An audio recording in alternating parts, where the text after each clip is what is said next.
Tcharam! Alvivaço, alvivaço, direto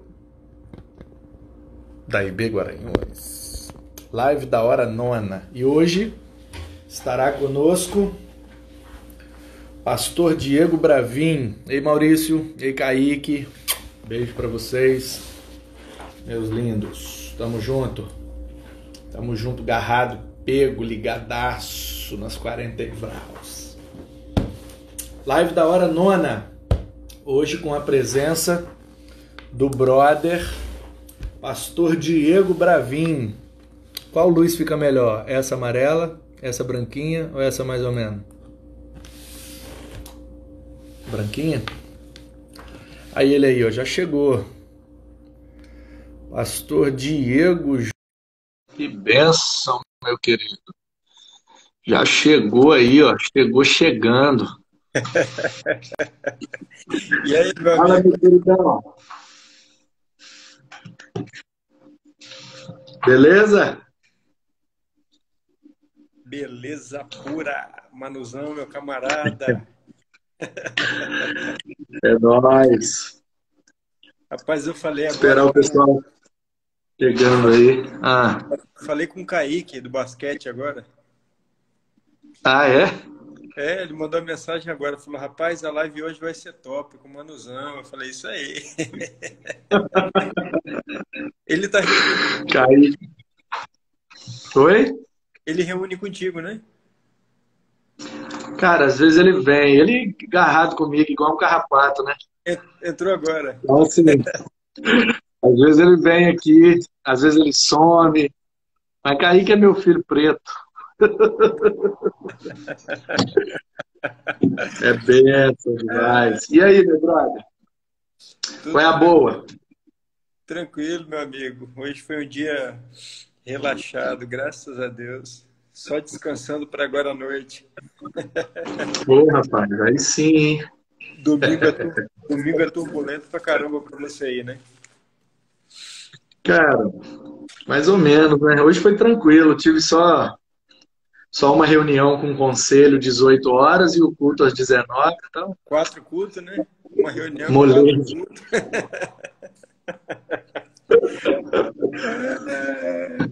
Bom demais, cara. E aí, brother? Fala aí pra gente aí, se apresenta aí pro pessoal que talvez não te conheça, não conheça um pouco da sua história. Fala aí de onde você veio, qual que é a sua história, como é que se deu o seu Uhum, chamado, a sua vocação, a sua formação, como é que é a história aí? uhum. Na verdade, eu sou nascido e criado em Cariacica, né? Fui membro da primeira Igreja Batista de Maracanã. Me batizei 9 anos de idade, isso aí. 9 anos de idade. Na primeira Igreja Batista de Maracanã, onde eu conheci Jesus, foi ali que eu comecei a trilhar os primeiros passos da minha caminhada cristã. Sonhava em ser jogador de futebol. Aí, com 9 anos, eu ingressei na Desportiva Ferroviária. Aí, eu já te contei essa já, mano? Não, né? Já. De 9 aos 10 anos, eu joguei na Desportiva. Hum. Aos 18 anos eu voltei no Júnior da Desportiva novamente, saí, voltei, e era o sonho, seguir a carreira como jogador de futebol. Mas aos 18 anos, aos 18 anos assumi algumas responsabilidades na igreja que me levaram para mais próximo do ministério, com o pastor Renilton. Renilton, irmão do finado pastor Hilton Pereira, que foi executivo da convenção. Eu Com o sei quem pastor é, o pai do Eliakim. Isso, ele mesmo. O pastor Renilton me deu as primeiras oportunidades, né? Fui diácono com 18 anos com ele naquele período. Trabalhei na área de evangelismo, tudo que você possa imaginar, sonoplastia, ministério infantil, adolescência. Fui líder de juventude por quase 7 anos em Maracanã. Aí começa um pouquinho da história, com a denominação, né? Com 24 anos, eu assumi a Juventude Batista de Cariacica, JBC. No ano seguinte, assumi a associação de igrejas. Naquela ocasião, fui o primeiro leigo, né, a assumir uma associação com 25 anos de idade. Aí fui trabalhar no supermercado. Trabalhei 6 anos em supermercado, fui embalador, operador, encarregado. Aí saí dali com 27 anos, 28 anos.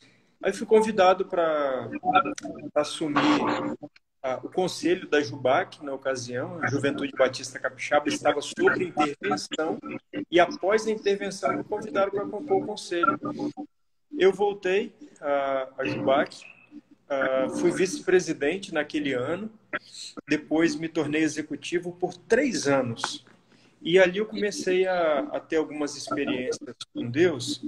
E a minha oração desde muito novo era a seguinte: eu quero viver do ministério e para o ministério de forma integral. E eu não sabia o que seria isso. Quando eu cheguei na JUBAC, eu achei que fosse isso, que era viver ali integralmente e me dedicar. Aí depois eu fui compreendendo um pouco mais daquilo que Deus tinha para minha vida. E em alguns momentos muito claros eu ouvi a voz de Deus. Aí já estava como membro da primeira igreja batista de Bento Ferreira, caminhando com o pastor Serginho e o pastor Washington. O Serginho hoje é pastor de New Jersey, nos Estados Unidos. O Serginho me incentivou muito.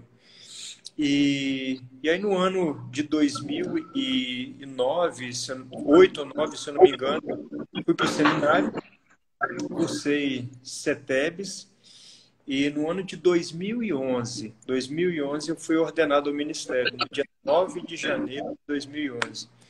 Aí dali, mano, eu fui presidente da Juventude Batista Brasileira no ano de 2011. Na PIB de Curitiba eu fui eleito. Por 2 anos eu presidi a Juventude Batista Brasileira. Me tornei pastor de jovens da primeira igreja batista em Bento Ferreira, igreja que eu sou membro até hoje. E aqui em Bento Ferreira cresci muito ministerialmente. O pastor Washington, que eu tenho bastante carinho, que me ajudou muito. E depois de 1 ano e meio, 2 anos em Bento Ferreira, eu recebi o convite da primeira igreja batista de Cachoeiro de Itapemirim. E aí fui pastorear a juventude junto com o pastor João Luiz. Fiquei um período bem curto na PIB de Cachoeiro, retornei para Bento Ferreira e depois de 1 ano e meio, mais ou menos, do meu retorno, fui convidado para ser interino da convenção. Na verdade, no ano de 2012, eu fui eleito primeiro secretário da convenção. E aí começou a minha caminhada e hoje eu já estou há 7 anos na convenção como executivo. Sou casado com a Gleisiane. Na quarta-feira, nós fazemos 3 anos de casamento. Temos uma bebezinha linda de 6 meses, que é a Elisa, que chegou para dar muita alegria para a gente. Não para completar, mas para somar, para acrescentar muita coisa. Mas o nosso casamento tem sido realmente um presente de Deus. A Gleisiane tem sido bastante companheira, amiga, me ajuda bastante. Como eu disse, continuamos membro de Bento Ferreira, já desde o ano de 2008, nessa ida e vinda para Cachoeiro, retornei para Bento Ferreira. Então, desde 2008, mais ou menos, sou membro de Bento Ferreira e a gente tem atuado aí à frente da convenção, à frente do seminário, hoje como diretor-geral. Estou diretor-geral, né? Não sou. Até o tempo que Deus entender necessário me utilizar ali, estar servindo ao Senhor. Essa é um pouquinho da minha história. Meus pais são de Cariacica, são membros da primeira igreja batista em Maracanã. Pais que eu tenho muito orgulho, que contribuíram muito para o meu crescimento, para a minha maturidade. A minha irmã, a única irmã que eu tenho é a Karen, mora em Vila Velha, em Itapuã, também é membro de Bento Ferreira. Tenho 2 sobrinhos lindos. Então essa é a nossa família, um pouquinho da nossa história aí. Legal, cara. Muito legal. Você desde novo, né, envolvido e fazendo muita coisa. E qual que foi o principal desafio, cara? Você muito novo, assumindo responsabilidades. Qual foi o maior desafio, a maior dificuldade? Como você enfrentou isso aí? Uhum. Foram muitos desafios, né, cara? Eu acho que o principal desafio foi o da convenção, sem dúvida nenhuma, porque eu vinha de um momento de algumas rupturas pessoais que você conhece bem e com muita dificuldade de exercer o ministério em função disso. E aí eu chego na convenção bem novo, como secretário de diretoria. Naquela ocasião, o executivo da convenção havia adoecido, e após esse adoecimento, o presidente da convenção, que recordo aqui, cito com muito carinho, o pastor Luciano Estevão, o pastor Luciano decidiu me indicar para ser executivo interino. Naquele momento não era remunerado, era só para ajudar a diretoria. E para mim foi um grande desafio, porque, mano, foi desafio por causa do meu momento atual, desafio por causa do momento da convenção. O momento da convenção era um momento muito difícil, talvez um dos mais difíceis da história. Nós saímos de algumas perdas, dentre elas patrimoniais, inclusive, e aí tudo isso vem a calhar a um monte de processo que foi acontecendo. A saída do executivo, em seguida a renúncia do presidente, outras coisas mais. Então, eu me vi ali em uma situação muito complicada, até porque a minha experiência ela se deu mais no campo de juventude. Aí encarar um campo de gente adulta, madura, uma denominação com 117 anos de história. E eu ali, um garoto, pronto para ser crucificado com 33 anos, a idade de Cristo. Foi a idade que eu cheguei. Então, assim, para mim sem dúvida nenhuma, cara, foi um dos maiores desafios. Tem desafios, assim, mais na pessoalidade, de família, que a gente tem enfrentado, mas falando em termos ministeriais, o maior desafio realmente foi assumir a convenção com muita dívida na praça, falta de Mas credibilidade. com relação à sua idade, qual foi o maior desafio por causa da sua idade, por conta da pouca idade, pouca experiência? O que é que isso te gerou de desafio, de dificuldade, complicação? Teve algum caso que alguém assim desacreditou de você por você ser mais jovem? Como é que foi Até, isso? até hoje, na verdade. Realmente, assim, falando da idade, né? Eu cheguei muito novo. Na verdade, não foi com 33, não. 33 eu assumi. Se não me engano, foi com 31, 32 anos de idade. Quando eu assumi, eu tinha do lado um camarada chamado Rodrigo Coutinho. Coutinho, ele é financista, contador, auditor, é um cara bacana, é um amigo querido, é membro da minha igreja. E Rodrigo foi um cara que me ajudou muito no quesito administrativo, né? E nesse quesito administrativo, ele me deu bastante know-how para caminhar. Em função à idade, eu chego num campo, como eu disse, uma denominação, naquela ocasião, com 112, 114 anos de história. Hoje são 117 anos. Naquele período, muita gente olhava para mim como o garoto da Jubac, realmente. O garoto da Jubac, que vivia aquele momento difícil também. E olhar para a minha idade era pensar o seguinte: poxa, tem muita coisa aqui que eu não vivi, eu não sei o que fazer, mas eu vou confiar em Deus, porque está todo mundo olhando para mim achando assim: o garoto não vai conseguir virar o jogo. O Fábio Daniel falou isso para mim: rapaz, tem gente que olhava e eu pensava a mesma coisa, não vai durar um ano. Por causa da idade, por causa do momento, o momento da convenção. Então, assim, a idade pesou e ainda pesa até hoje. Nós estamos numa denominação, o Manu, e no mundo, que a cada dia tem dado mais oportunidade à nova geração. A denominação, não de forma plena, mas hoje ela tem uma representação de um executivo que é jovem, de um presidente da ordem, executivo da ordem, presidente da convenção, que são muito jovens. O mundo busca isso porque é uma lacuna aberta em relação à liderança, há uma vacância, mas mesmo assim o novo é sinal muitas vezes de desconfiança, principalmente em uma instituição histórica que preza pelo conservadorismo, pelo equilíbrio, pelo politicamente correto. E nesse contexto, não fui, ou talvez não seja o politicamente correto para aquele momento, né? Então, sofri demais, demais, demais. Confesso para você que a idade pesou e ainda pesa, né?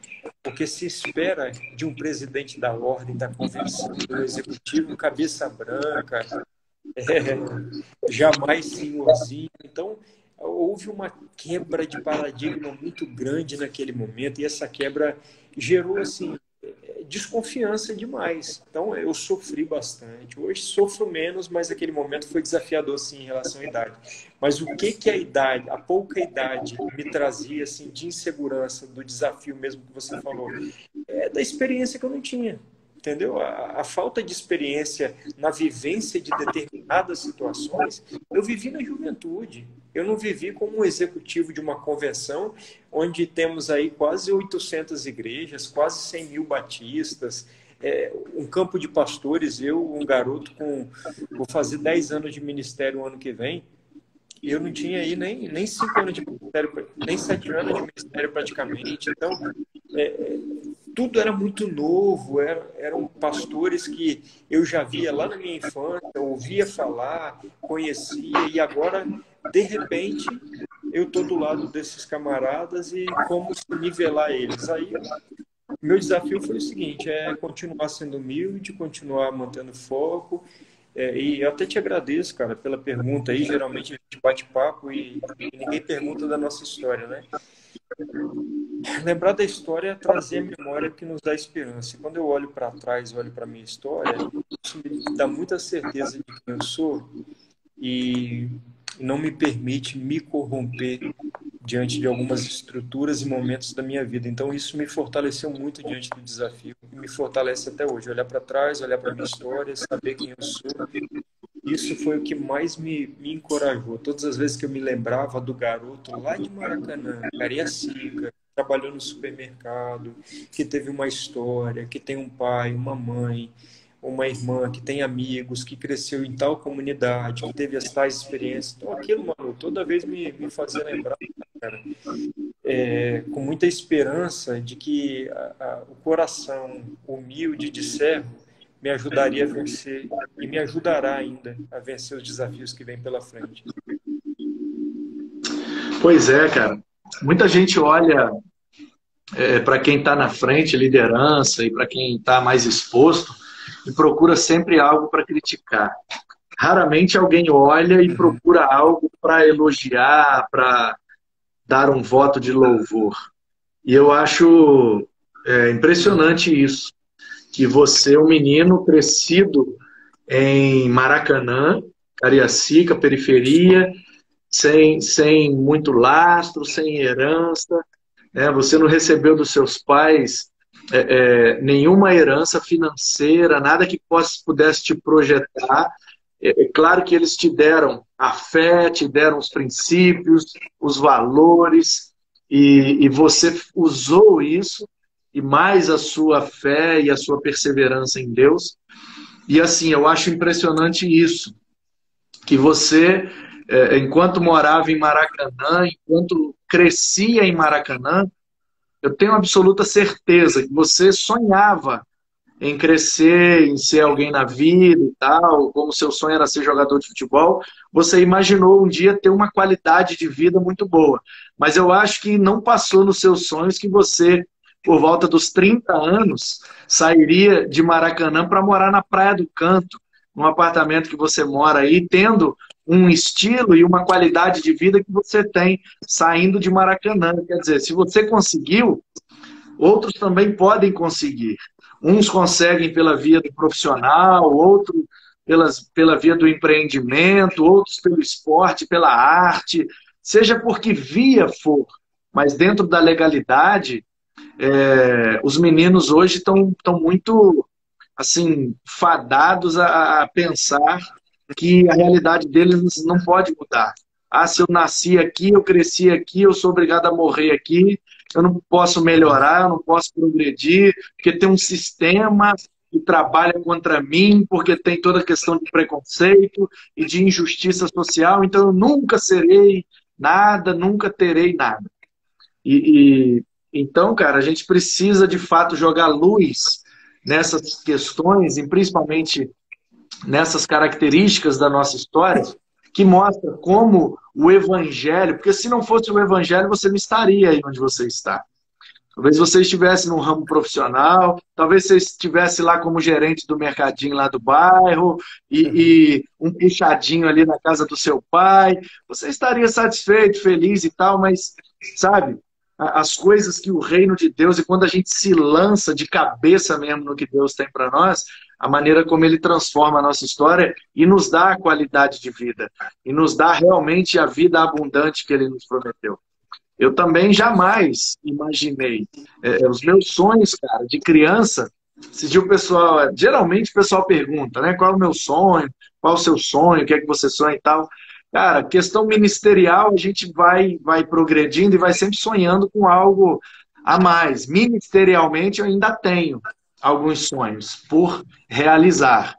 Mas, pessoalmente, eu não tenho mais nenhum sonho para realizar. Porque a minha realidade era tão pequena, o meu contexto era tão mínimo, que eu sonhava com coisas do tipo ter um celular, ter um carro, e que eu pudesse chegar em casa com um carro, qualquer que fosse ele, e apertasse um botão e o portão abrisse sozinho. Esse era o meu sonho, cara. Porque um dia eu estava nadando numa cachoeira lá em Tombos, uma cidadezinha que cresceu muito, hoje que chegou o futuro, lá tem 6.000 habitantes. Então, na época, tinha 3, 4 mil habitantes, olhe lá, 8.000 contando com as roças, tudo, com tudo, e já teve alguns distritos que emanciparam, então acho que hoje lá não tem nem 5.000 pessoas. E aí, cara, tinha 2 escolas, uma de 1ª a 4ª e a outra de 5º até o 3º ano. Era o grupo e o ginásio público, entendeu? Não tinha glamour, não tinha nada. Minha mãe tinha bicicleta, a Cris Helena. Minha mãe bota nome nas coisas. Depois ela teve um Corsinha preto que ela chamava de jabuticaba. Aí ela teve um carrinho assim mais robusto, esse Uno, ela chama de gorila, porque ele é meio robusto. Minha mãe bota nome nas coisas. Então, minha mãe tinha uma bicicleta, cara, Cris Helena, sacou? Então eu não tinha referência para sonhar nada, para querer nada. Eu quero sobreviver, velho. Comendo goiaba do quintal dos outros, manga e acerola, e nadando no rio, e pulando da ponte, e brincando de pique nas cachoeiras. Então, o que eu sonhava? Eu sonhava em sobreviver, cara. Viver ali e ter alguma coisa para comer, uma roupa para vestir, olha lá. Com 10 anos de idade, eu vendia picolé, eu ajudava a pintar, eu ajudava a bater laje, eu vendia laranja no campo de futebol.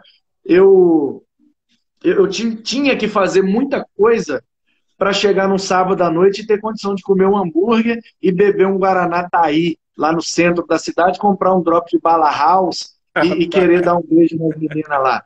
Quer dizer, eu não tinha, cara, sacou? Eu não me lembro, na minha infância e adolescência, da minha mãe pegando eu, meu irmão, que seja com meus outros irmãos, seja lá o que for, e levando a gente numa pizzaria e descendo uma pizza e Guaraná e bancando.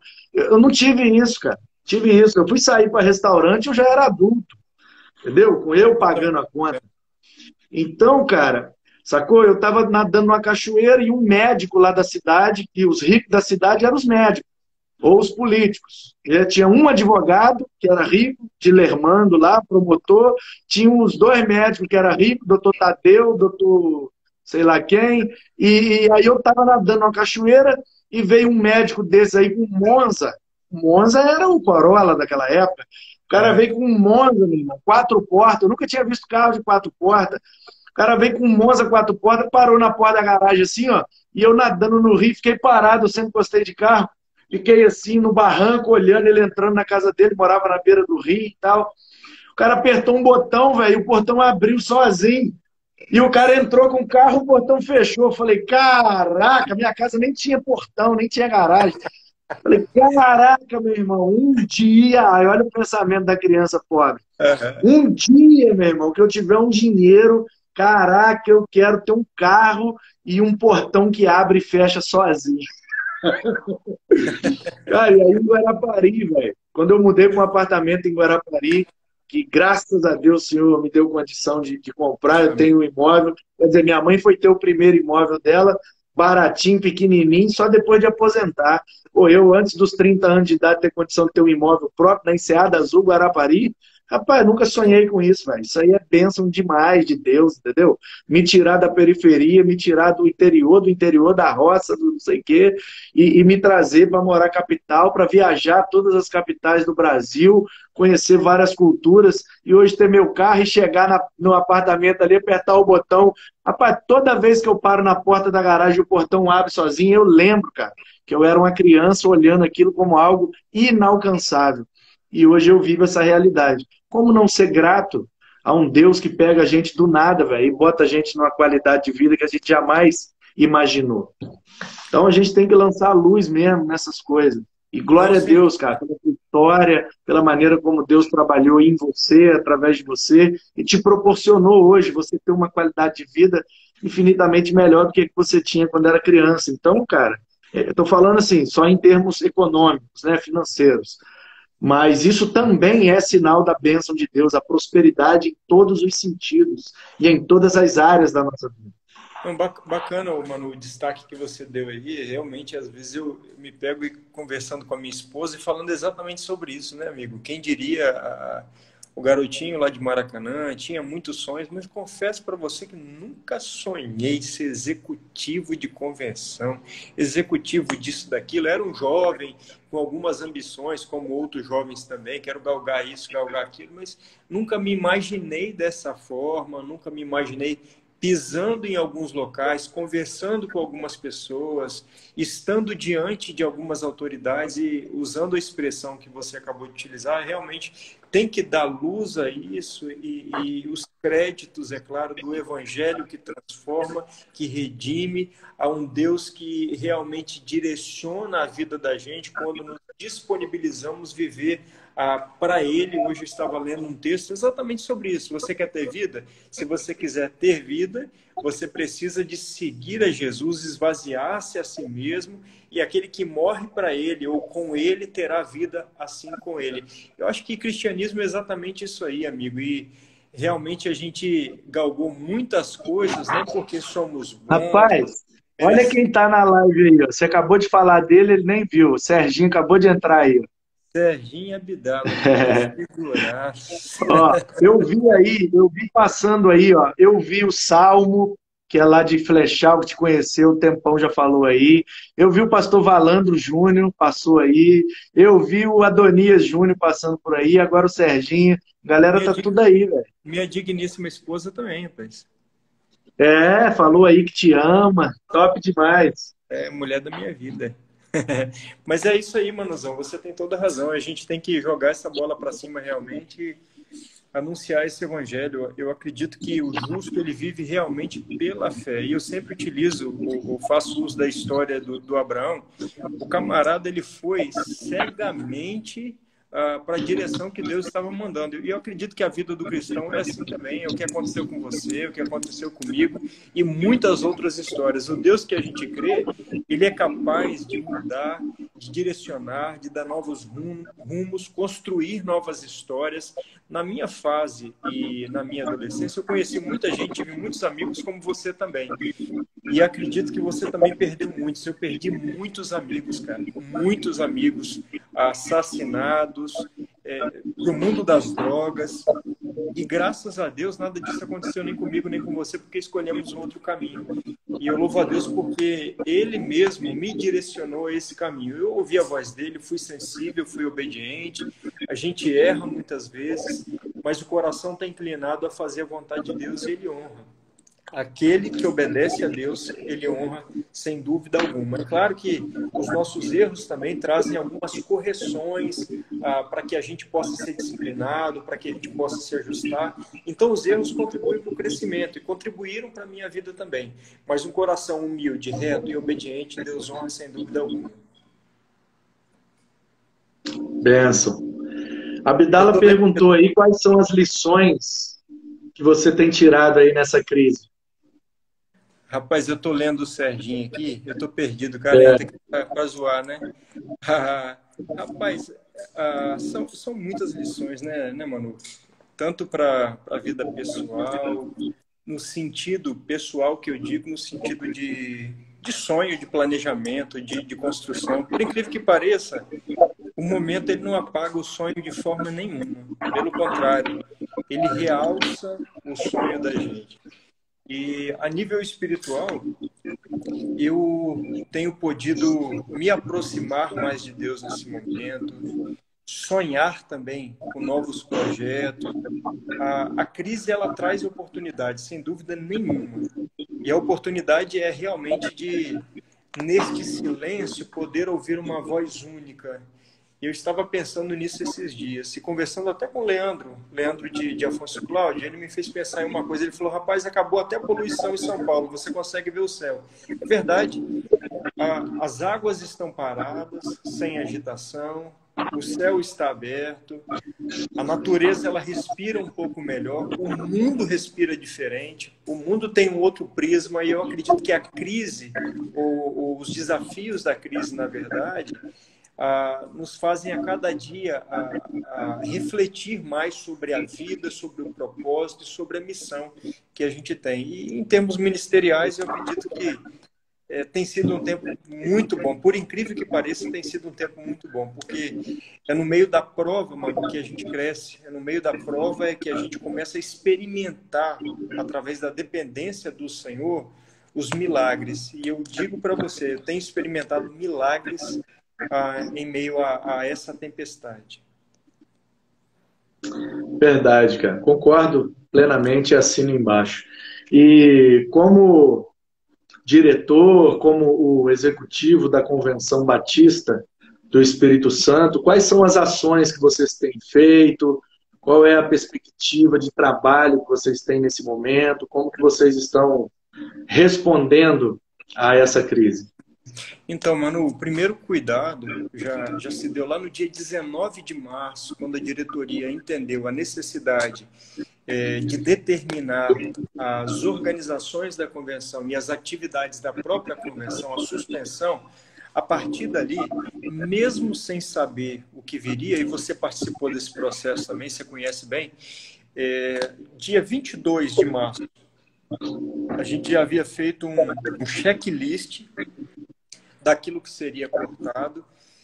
Nós conseguimos uma redução aí de cerca de 30% no total do orçamento da convenção, isso no dia 22 de março, sem a crise ter chegado de fato, porque há uma crise que devastou a sociedade e tem devastado e trará muitos estragos ainda. Então, a partir daquela data ali, com todo o respaldo da diretoria, do conselho, nós fizemos cortes, e nesses cortes vieram algumas demissões, redução de salários, inclusive o meu e de quem trabalha comigo.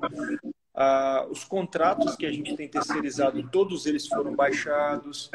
Somente os projetos missionários é que não houveram nenhuma alteração, nem suspensão e nem demissão. Então, é o que nós temos prezado. Hoje nós temos 45 projetos missionários, ou 45 missionários, na verdade, sustentados pela convenção, e a gente tenta prezar de todas as formas para que eles recebam em dia, não tenham baixa nenhuma, não tenham suspensão e não tenham perda.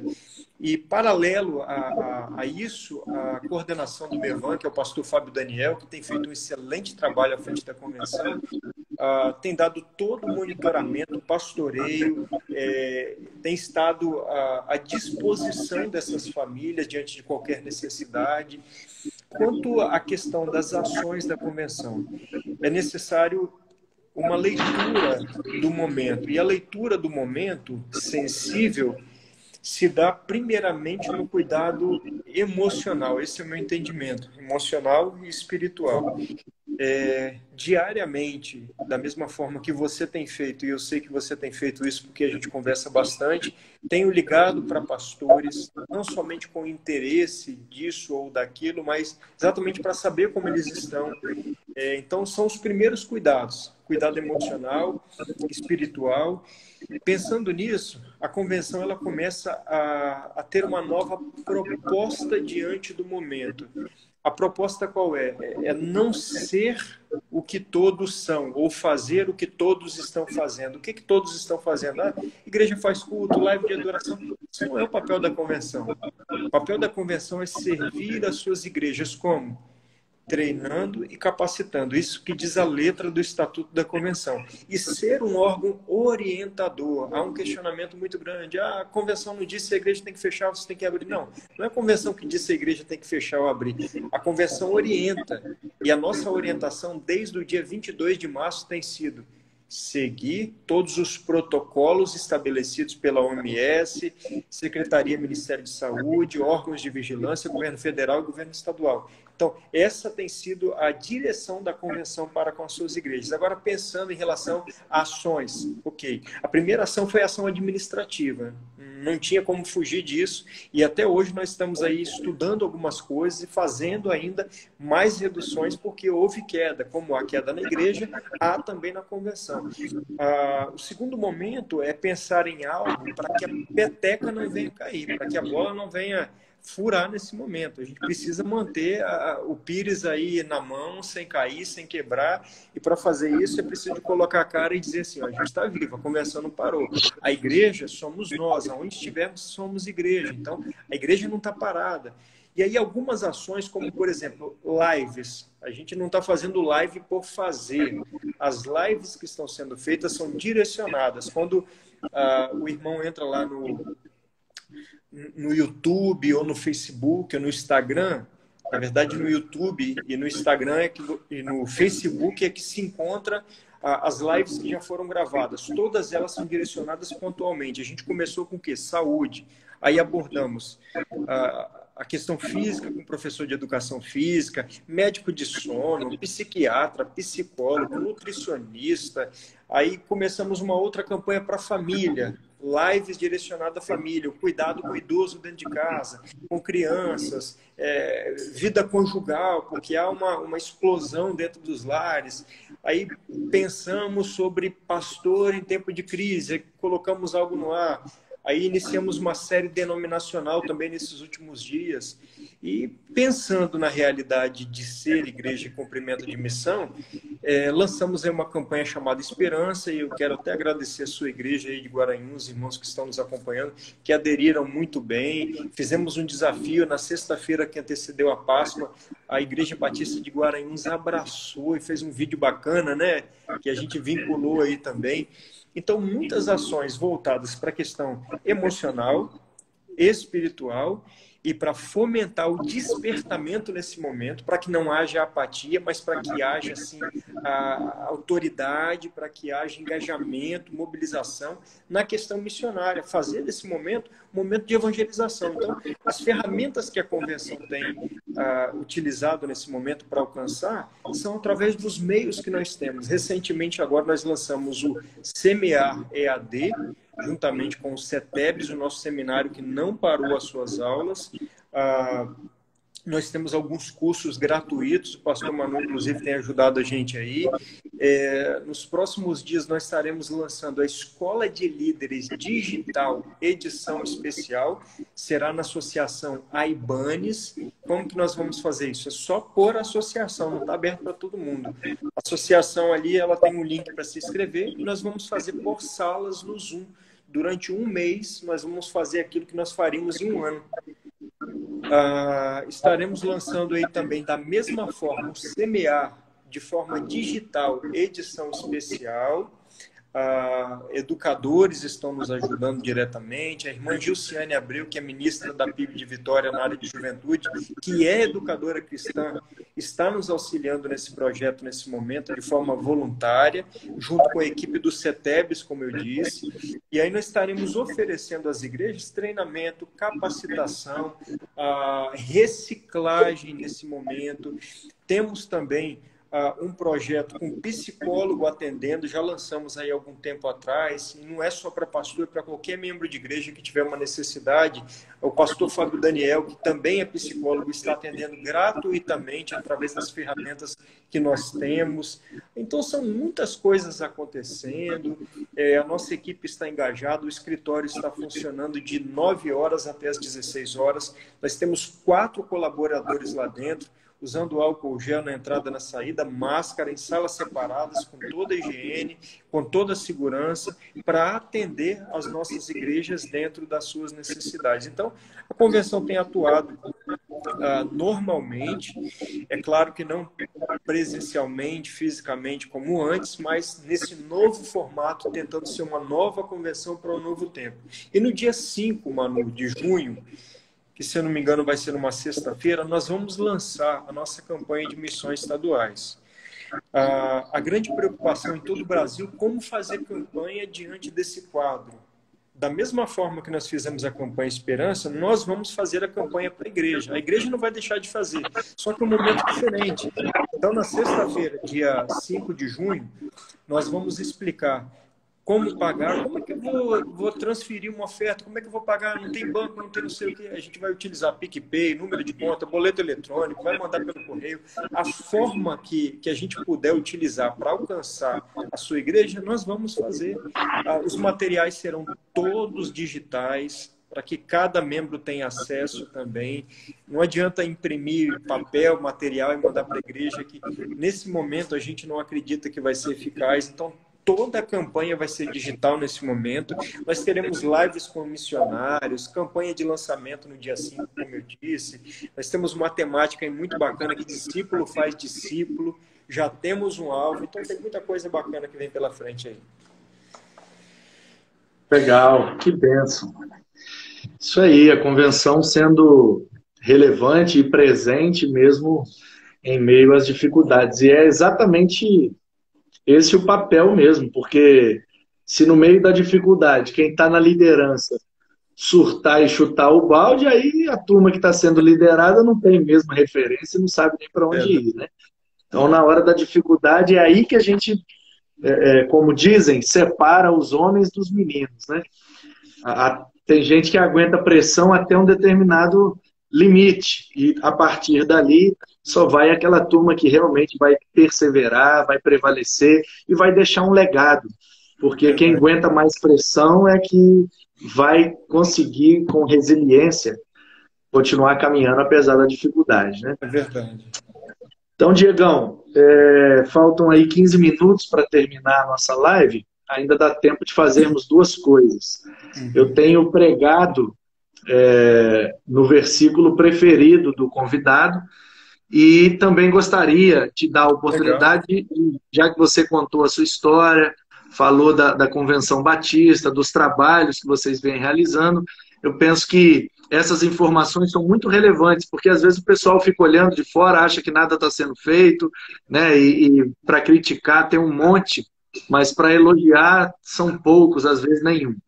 Então, assim, eu queria que você falasse, porque eu que estou mais próximo, eu vejo o esforço, eu vejo o desprendimento, eu vejo toda a ação e todo o trabalho que está sendo feito, e ao invés de ficar criticando o que não está se fazendo, eu prefiro elogiar o que está sendo feito. Então, eu estou satisfeito, você falou bastante, deu as informações, acho que foi muito satisfatório. Então, se você quiser falar um versículo, seu versículo preferido, para eu fazer uma reflexão e também fazer uma pergunta. Se você pudesse me fazer uma pergunta só, imagine aí que eu estou num leito de morte, tenho algumas horas de vida, você foi me visitar e você tem direito de fazer uma pergunta a meu respeito que você gostaria muito de saber, que você não sabe, e eu vou responder. Tá, deixa eu só fazer um complemento, Manu, das informações, porque você falou de ações relevantes. Na verdade, a gente já começou o ano trabalhando muito, né? No mês de janeiro para fevereiro, a gente teve aquela enchente, e de lá para cá, a convenção não parou de trabalhar. Inclusive, eu e você fomos juntos a várias igrejas que foram inundadas, cidades cidades que foram destruídas, como Iconha, Pacotuba, nós estivemos lá juntos, Castelo e outras mais. Então, a convenção ela arrecadou quase 15 toneladas de alimento e ela distribuiu, é importante que isso seja falado, alimento, água, agasalho. Nesse período de pandemia também foram distribuídos pelas nossas igrejas, pelos nossos missionários, muitos alimentos. Há várias igrejas trabalhando nesse processo, então é importante que isso seja dito. Mas o meu versículo, Manu, é Atos 20 e 24. Mas em nada tem a minha vida por preciosa, contando o ministério e a carreira que recebi do Senhor Jesus para dar testemunho da glória de Deus. Esse é o versículo da minha vida e é o que eu mais gosto. Pois é o do Samuel também, e o Defonso. Samuel e Defonso, meu pastorzão. Esse é o verso dele, cara, preferido. Ele sempre fala, sempre pede. Já preguei nesse versículo há 2 anos atrás. Fiz uma série de sermões chamada Um Evangelho Precioso. E aí eu peguei todas as ocorrências na Bíblia em que aparece o termo precioso, preciosa, né? Preciosa é aos olhos do Senhor a morte dos seus santos, a comunhão dos irmãos é como óleo precioso que ungiu. Então eu fui falando de várias preciosidades. E nesse texto eu friso o seguinte: o apóstolo Paulo tinha um currículo invejável, um currículo enorme. Talvez o apóstolo Paulo tivesse, se não um dos melhores currículos da sua época, da sua geração. Primeiro, porque ele tem dupla cidadania. Ele é judeu e também é romano. Ele é cidadão do Império. Segundo, que ele vem de Tarso, um lugar que só vem gente malada. Ele estudou em Alexandria. Ele era poliglota, falava hebraico, aramaico, latim e grego. Ele conhecia toda a teologia, toda a lei de Moisés, estudou aos pés de Gamaliel. Trazendo para os nossos dias, na minha perspectiva, o apóstolo Paulo seria um cara que nasceu no Morumbi, em São Paulo, ou na Zona Sul do Rio de Janeiro, Leblon, Ipanema. Ele estudou em Harvard, ele tem doutorado em teologia, ele é um cara crente, ele é missionário, ele estudou em Harvard e ele é poliglota falando português, inglês, chinês, japonês e alemão. Ou seja, é um cara que teve acesso ao melhor do melhor da sua época, do seu mundo, no seu lugar e na sua geração. Então imagine um cara hoje, poliglota, formado em Harvard, crente, que conhece a Bíblia de trás para frente e que é apaixonado por Jesus para fazer missões. Esse cara se torna uma potência na mão de Deus. E o cara olha para esse currículo e diz assim, ó: em nada eu considero a minha vida como preciosa, contanto que se cumpra em mim a carreira que ele me colocou, que é pregar o Evangelho de Jesus. Você pode imaginar o cara olhar para um currículo desse, poliglota, formado em Harvard, formado em teologia, cheio das capacidades, o cara pega o currículo e rasga, joga no lixo e fala: eu vou ficar só com Jesus. Eu acho que essa deve ser a atitude daqueles que desejam ser relevantes em Deus e para a glória de Deus. Um currículo é essencial, porque quanto maior a nossa capacidade, maior será o nosso resultado. Agora, de nada adianta um currículo excelente se não estivermos totalmente entregues nas mãos de Jesus para Ele fazer o que Ele quiser na nossa vida. Amém. Top demais. Show de bola. Agora, 2 perguntas ao invés de uma, né? Não, pode ser uma. Não, mas se você quiser 2, fica à vontade. Ainda temos 10 minutos. Então, amigão, uma pergunta, essa é uma pergunta simples, nada demais. O que a denominação representa para você? Você é um cara que viveu em vários contextos, várias realidades, várias culturas, conheceu o Brasil e o mundo, tem uma experiência de vida e já ministerial, esteve do lado de fora, no sentido fora de um sistema institucional, denominação, agora está dentro desse sistema, trabalhando pelo reino. O que a denominação ela significa para você? Qual a importância dela para você? E a segunda pergunta é simples: qual o seu maior sonho? Aí eu falo de forma geral de vida. Bom, muito bom. Antes, deixa eu mandar um beijo, antes que ele peça, porque ele está numa carência nessa quarentena. Pastor Vanderlei, todo dia que ele entra na live, ele me pede um beijo ao vivo. Então, Vanderlei, todo dia ele entra na live e fala, manda meu beijo aí. Ismael também. Está numa carência, tadinho. Então, beijo, Vanderlei. Vamos lá. Bom, o que a denominação representa para mim? Diego, eu fui na denominação batista, né? Vamos falar de nós. Eu fui do 8 até o 80. Eu fui convertido numa igreja batista, fui discipulado, fui batizado por um pastor extremamente batista, Nilson de Márzio, escritor do Jornal Batista, da Juerp, presidente de convenção várias vezes de ordem, amigo pessoal do Fanini, daquela turma toda das antigas que ia pregar lá na igreja. Então, cara, eu fui ensinado, por ele principalmente, a ser mais batista do que crente. E isso gerou em mim uma capa de preconceito que me prejudicou muito, porque num determinado momento da minha vida, eu me dei conta de que a igreja de Jesus e o reino de Deus é muito maior e muito mais abrangente do que a igreja batista. E eu fui ensinado desde o início a defender, sabe, a nossa maneira de ser igreja. Até assim, estimulado a pensar de que nós éramos melhores do que os outros, sabe? E eu acho que isso, especificamente isso, não é saudável. A pessoa ser mais batista do que crente, achar que porque ele é batista ele é melhor do que os outros, etc, etc. Eu acho isso muito prejudicial. Não estou dizendo que meu pastor quis fazer isso comigo, mas foi o que aconteceu comigo. Eu entrei por esse lado e virei mais batista do que crente. Eu era muito preconceituoso com outras maneiras de compreender o evangelho, de exercer o evangelho na prática, e isso me afastou de viver na dinâmica do reino de Deus. Eu fiquei agarrado naquele gueto chamado Igreja Batista e perdi muita coisa boa. E aí, esse eu estou chamando de 8. O cara que quer ser só batista e não compreende a dinâmica do reino de Deus. E aí eu fui para o 80, que é o quê?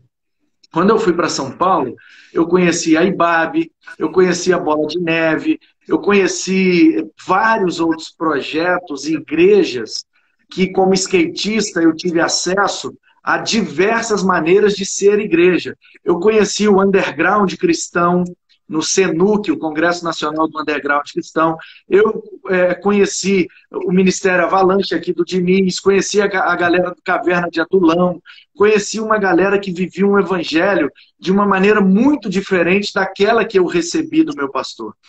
Então, isso explodiu minha mente, e aí eu me conscientizei de que eu teria que exercer uma função no reino de Deus, e não na denominação. E aí eu saí do 8 e fui para o 80, que eu acho também prejudicial. Tanto o 8 quanto o 80 são extremos. E o ideal é a gente viver no equilíbrio, nem um extremo nem outro. Então, não ser mais batista do que crente e também não ser, estando numa igreja batista, não querer ser batista. Ficar jogando contra tudo aquilo que é apresentado. Então, nesse caminho que eu fiz entre o 8 e o 80, eu vi que no 8 tem coisas boas, mas tem coisas ruins, e da mesma forma no 80. E aí eu compreendi, entendi, consegui achar um meio termo, onde eu pudesse pertencer a uma denominação e trabalhar em prol dela, sem perder a consciência e a prática de viver na dinâmica do reino de Deus. E aí, depois de alguns anos, de alguns longos anos, eu achei o equilíbrio, eu consegui achar esse caminho do meio, essa maneira equilibrada de sermos cristãos, discípulos de Cristo, servindo e prezando pela manutenção de uma denominação. Mas não pela denominação, mas porque ela pode, com sua estrutura, nos ajudar a cumprir melhor a vocação em Cristo. Então, O que a denominação representa para mim é exatamente isso. Um lugar de estrutura onde eu possa me apoiar para estender. A Bíblia diz que Jesus é a videira e nós somos os ramos. E meu avô teve um pé de uva no quintal da casa dele e eu nasci e cresci até os 10 anos de idade convivendo com aquele pé de uva. E eu vi ele várias vezes podando o pé de uva, cuidando do pé de uva e me dando lições de como fazer um pé de uva ser mais frutífero. Portanto, eu compreendo muito bem, por essa dinâmica com o avô italiano, que criava uva, o que é que Jesus quis dizer com eu sou a videira e vocês são os ramos. Então, Diego, o reino de Deus é nós sermos ramos grudados em Jesus para frutificar. Isso é a igreja. Bacana. Agora, a denominação é a estrutura, é a treliça, entendeu? É a parreira, é o lugar onde o pé de uva se apoia para estender o seu galho mais longe e para gerar mais frutos. Isso meu avô me ensinou. Um pé de uva nunca será maior do que a parreira em que ele está plantado e firmado. Então a ideia é o seguinte, se eu tenho uma estrutura de 1 metro de largura, os ramos daquele pé de uva só vão se esticar por 1 metro. Se eu tenho uma estrutura de 10 metros, eles vão se esticar por 10 metros. Porque onde ele tem a estrutura, ele vai avançando. Mas ele tem uma, entre aspas, uma inteligência contida ali na planta, que foi dada por Deus, que não dá para crescer fora da estrutura, senão vai pender, vai cair, vai quebrar e vai ser prejudicial. Então eu entendo a denominação como essa estrutura, eu entendo a igreja, organização. Essa dinâmica de equilíbrio entre a igreja organização e a igreja organismo. Nós somos um organismo, os ramos da videira, mas se não tivermos uma organização, que é a estrutura por onde a videira espalhe os seus ramos para frutificar mais, a gente também não vai conseguir frutificar o que Deus tem preparado para nós. Então a organização é a estrutura, o organismo são os ramos da videira. Uma coisa é interdependente da outra. Nenhuma pode ter mais importância. Porque também não adianta eu ter uma estrutura enorme se eu não tenho um pé de uva saudável para crescer por toda a estrutura. Então eu penso que é dessa forma que a denominação se torna relevante, dando-nos a estrutura necessária para esticarmos os ramos que somos nós, os discípulos, para que a gente possa frutificar ainda mais. Bacana. E em sonho, como eu disse, pessoalmente eu já realizei todos. Eu tive um filho com o meu nome, que se parece comigo, eu sonhei isso literalmente. Um dia eu dormi, sonhei, acordei com 10 anos, e quando minha esposa engravidou, eu já sabia que era um Manuzinho. Eu tive um carro, um portão eletrônico, um celular, já realizei todos os sonhos. Mas, ministerialmente falando, pessoalmente eu não tenho mais sonho, de coração. Realizei todos e sou muito grato. Mas, ministerialmente falando, eu sonho em pastorear uma igreja que compreenda o seu papel na sociedade, na comunidade, que seja uma igreja viva e avivadora para trazer o avivamento genuíno na comunidade onde ela está inserida. Que todos os membros da igreja que eu presido e todas as ovelhas do rebanho que eu pastoreio, em nome de Jesus, possam compreender a sua missão, o seu propósito, o seu sentido de vida, para que nós nos tornemos uma igreja extremamente produtiva, exponencialmente viva, para gerar uma diferença na comunidade onde estamos.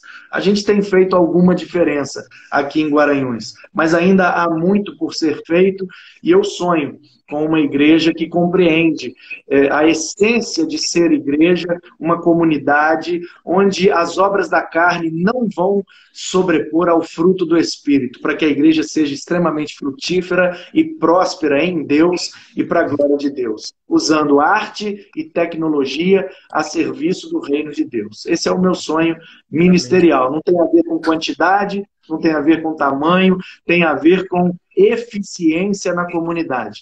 Porque uma igreja grandiosa Nem sempre é uma igreja grande. E tem igreja que é grande que não é grandiosa. Porque a grandiosidade de uma igreja não está na extensão do seu hall de membros, mas no impacto em que ela produz na comunidade que está inserida. Esse é o meu sonho. Muito bom. Show de bola. Deus continue te abençoando e usando aí, meu amigo. Muito bom. Amém. Precioso esse tempo com você, viu? Muito bom. Tempo de aprendizado, Amém. tempo de se alegrar e de agradecer a Deus também. Tamo junto, meu querido.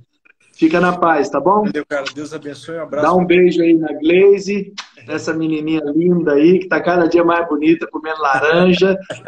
É isso aí. Deus te abençoe, te guarde, a todos que estão com a gente aí, o amor do Pai, a graça do Filho e a comunhão do Espírito esteja sobre nós. Amém. Amém.